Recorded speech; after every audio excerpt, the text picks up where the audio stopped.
Chemistry में NEET JEE channel पर साथियों आपका स्वागत है। आज हम बात करने वाले बॉम्ब कैलोरीमीटर के बारे में।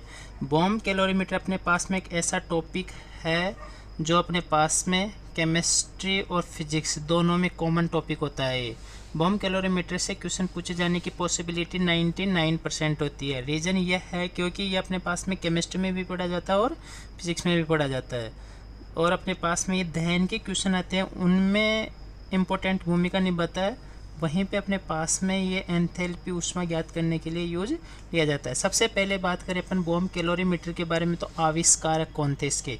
आविष्कारक कभी कभी पूछ लेता है, वैसे क्वेश्चन पूछने की पॉसिबिलिटी कम ही होती है कि आविष्कारक पूछे, बट एक अपने पास में याद रखना बहुत ज़रूरी है।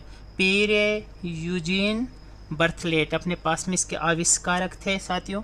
इसके बाद में बात करें अपने पास में जो बॉम्ब कैलोरीमीटर है, ये अपने पास में ऊर्जा संरक्षण के नियम पर आधारित होता है। ऊर्जा संरक्षण के नियम पर आधारित होता है। ऊर्जा संरक्षण के नियम पर आधारित होगा क्योंकि ये अपने पास में एक बंद निकाय होता है।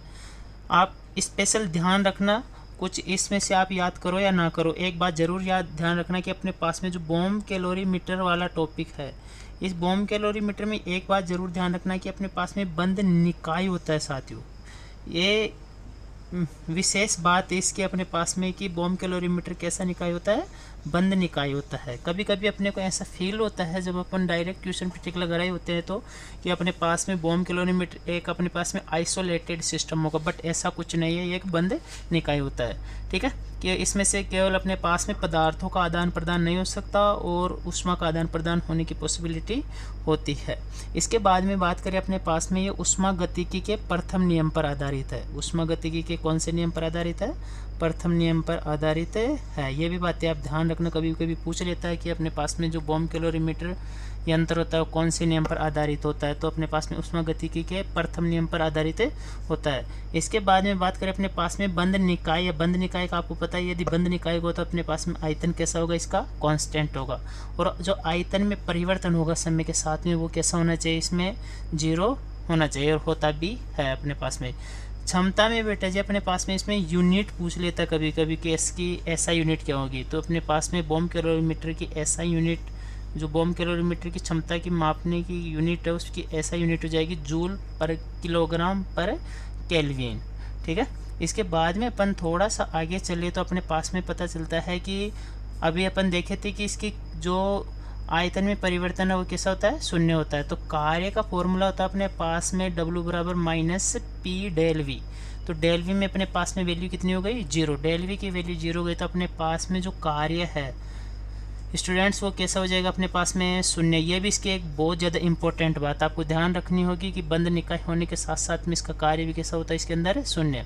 तो डेल U बराबर Q प्लस में W होता है अपने पास में, तो W तो कैसा हो गया अपने पास में 0। तो डेल U बराबर क्या हो गया अपने पास में Q हो गया, ठीक है। जो आंतरिक ऊर्जा में परिवर्तन होता है वो इस बॉम्ब कैलोरीमीटर संयंत्र के अंदर जो ऊष्मा में परिवर्तन है उसके ही क्या होता है, इक्वल होता है। बॉम्ब कैलोरीमीटर अपने पास में जो यंत्र होता है स्टूडेंट्स दिखने में ऐसा होता है कि इसके अंदर जल भर दिया जाता है, कम्प्लीटली लगभग क्या भर दिया जाता है, इसके अंदर जल फिल कर दिया जाता है, ठीक है।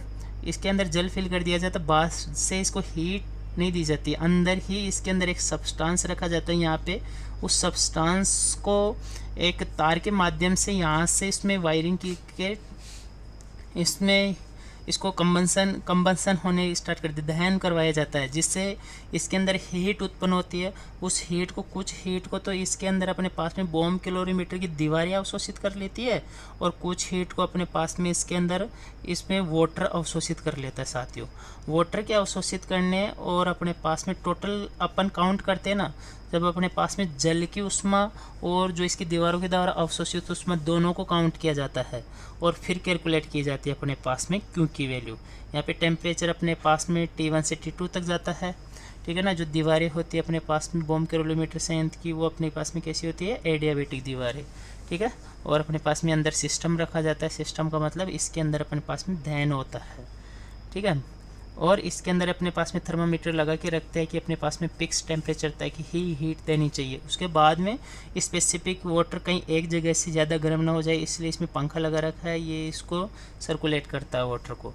इसके बाद में अपन बात करें इसके अंदर तो दहन के लिए उत्सर्जित ऊष्मा, दहन के लिए अपने पास में उत्सर्जित ऊष्मा, दहन के दौरान उत्सर्जित जो ऊष्मा है साथियों, जो अपने पास में यहाँ से जो उत्सर्जित ऊष्मा होगी, जो अपन किसी पदार्थ को यहाँ से जला रहे हैं, उसमें से उत्सर्जित ऊष्मा बॉम कैलोरीमीटर द्वारा अवशोषित ऊष्मा की ही क्या होती है, इक्वल होती है। अब अपने पास में बॉम कैलोरीमीटर द्वारा अवशोषित ऊष्मा दो पार्ट में डिवाइड हो जाती है। एक तो बॉम कैलोरीमीटर के दीवारों द्वारा अवशोषित ऊष्मा हो जाती है, जो बॉम कैलोरीमीटर द्वारा अवशोषित ऊष्मा लिख रखा है C1 डेल टी। दूसरा हो जाता है जो इसके अंदर अपन ने जल फिल कर रखा है, इसके द्वारा अवशोषित ऊष्मा वो हो जाती है अपने पास में M डेल S डेल टी, जो जल के द्वारा अवशोषित ऊष्मा होती है। बाद में अपने पास में जो जल द्वारा अवशोषित ऊष्मा होती है M डेल एस टी, इसको अपन C2 डेल टी ही लिख देते हैं। तो ये अपने पास में C1 डेल्टा टी प्लस में C2 डेल टी हो जाता है। तो C1 प्लस में C2 तो अपने पास में अंदर रह जाएंगे, डेल्टा टी क्या जाता है इसमें कॉमन, C1 प्लस C2 को अपन क्या लिख देते हैं C। तो बॉम कैलोरीमीटर द्वारा अवशोषित ऊष्मा बोल दो, या अपने पास में दहन के दौरान उत्सर्जित ऊष्मा C डेल्टा टी होते हैं स्टूडेंट्स, ठीक है।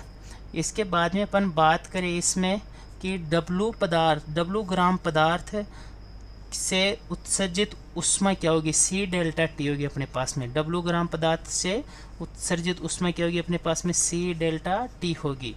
अर्थात W/m, ये जो W ग्राम पदार्थ है, जो भी जैसे कार्बन हो सकता है, कुछ भी हो सकता है, उसके मॉलिक्यूलर मास से डिवाइड करें अपन तो उसके मोल आ जाएंगे अपने पास में। तो W/m पदार्थ से उत्सर्जित ऊष्मा भी अपने पास में क्या हो जाएगी, C डेल्टा टी हो जाएगी। और यदि अपने पास में 1 मोल पदार्थ से उत्सर्जित ऊष्मा C डेल्टा टी बटा में W/, क्या हो जाएगा अपने पास में Wm हो गया, C डेल्टा टी डिवाइड में W/m हो गया। यहाँ से डेल C जो कंबंसन की एंथैल्पी, कंबंसन की ऊष्मा अपने पास में, माइनस जो अपने पास में पदार्थ द्वारा उत्सर्जित हो रही है, ये माइनस का साइन यही शो करता है अपने पास में कि पदार्थ द्वारा उत्सर्जित ऊष्मा C डेल्टा टी बटा में W/, क्या होता है अपने पास में m होता है, ठीक है। इसके बाद में अपने पास में एक क्वेश्चन है इसका कि अपने पास में बात करें तो यहाँ पे C एक ग्रेफाइट अपने पास में प्लस में O2 और CO2 बन रहा है इसमें अपने पास में। जब कार्बन ग्रेफाइट होता है ना, ये रिएक्शन करता है ऑक्सीजन, तो अपने पास में CO2 बनता है, यहाँ पे CO2 गैस बनती है। क्वेश्चन बोल रहा है अपने पास में कि अभिक्रिया के दौरान ताप 298 केल्विन से 299 केल्विन हो जाता है। अभिक्रिया के दौरान ताप अपने पास में 298 केल्विन से कितना हो जाता है, 299 केल्विन तक बढ़ता है। यदि बम कैलोरीमीटर की ऊष्माधारिता 20.7 किलो जूल है तो उपरोक्त अभिक्रिया के लिए 1 एटीएम दाब पर 298 केल्विन पर एंथैल्पी में परिवर्तन क्या होगा, ये पूछ रहा अपने को। तो इसके अंदर अपन बात करें सबसे पहले तो अपने पास में स्टूडेंट्स देखो C कार्बन आ रहा है अपने पास में, तो 1 एटीएम दाब होता है 298 केल्विन पर 1 ग्राम ग्रेफाइट का दहन होगा। यहाँ पे कितने ग्राम का होगा अपने पास में, 1 ग्राम ग्रेफाइट का दहन होगा। ये ध्यान रखना आप। इसके अंदर अपन कैलकुलेट करते हुए 1 ग्राम के अकॉर्डिंग ही करते हैं मैक्सिमम। तो अपने पास में यहाँ पे हो जाएगा अपने पास में बात करें तो डेल एच हो जाएगा अपने पास में। यहाँ पे क्वेश्चन बहुत अच्छा है, आया हुआ क्वेश्चन है पिछले एग्जामों में। Del H C not equal में हो जाएगा अपने पास में C डेल्टा टी, तो अपन ने फॉर्मूला लिखा था अभी, W/, क्या हो जाएगा अपने पास में m हो जाएगा। इसके अंदर बात करें अपने पास में C की वैल्यू अपने को डायरेक्ट दे रखी है 20.7 किलो जूल, और अपने पास में ये टेम्परेचर में जो परिवर्तन है 299 माइनस कितना हो जाएगा, 298 हो जाएगा अपने पास में, और डिवाइड में हो जाएगा अपने पास में 1 ग्राम MW कार्बन का आप जानते हो 12 होता है अपने पास में। तो यहाँ पे बात करें तो अपने 20.7 और डिवाइड में 1 रहेगा और मल्टीप्लाई में यहाँ पे कितना हो जाएगा, 12 हो जाएगा।